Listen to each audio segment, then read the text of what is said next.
चला, आजची सकाळ होती मामाकडे.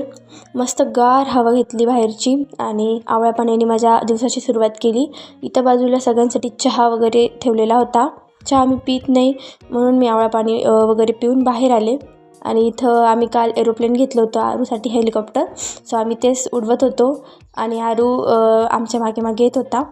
आणि नंतर तो पण शिकला. मग तो उडवत होता, आम्ही बघत होतो. नंतर इथे दूध होतं. माझ्या आजीकडे दूध भरपूर असतं, त्याचं आम्हाला काहीतरी बनवायचं आहे. तो तुम्हाला ते पुढे कळेल. इथे खिचडीचं ठेवलेलं आहे. माझ्या आजीला उपवास असतो. तोपर्यंत आपण इथे तुम्हाला मी दाखवते मी काय काय काल शॉपिंग केलेली. इथं मी इयरिंग्स घेतलेले.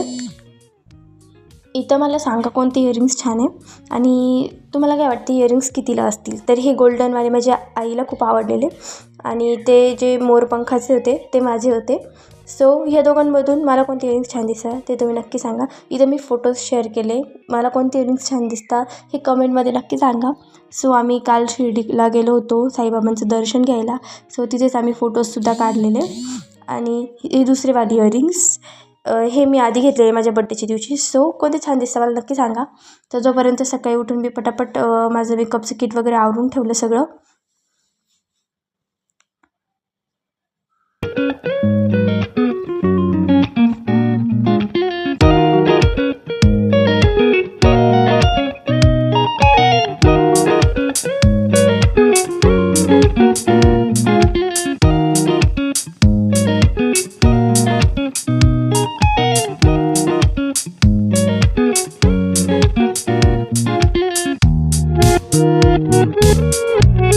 काल आम्ही गेलो होतो तेव्हा मी फेस वॉश घेतलेला. मला हिमालयात सूट होतं सो मी ते घेतलेलं.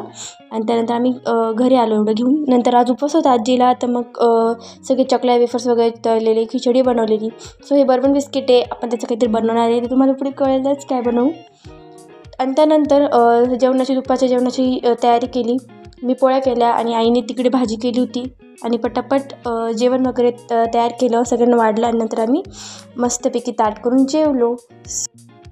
इथे आजीकडे दूध भरपूर आहे, तर त्याचं काय बनवायचं आणि आम्ही काय बनवू शकतो. पण एक अट आहे, इथे फ्रीज नाही आहे. सो असा पदार्थ सांगा जो याला फ्रीजची गरज नाही. सो कमेंटमध्ये नक्की सांगा. थँक्यू.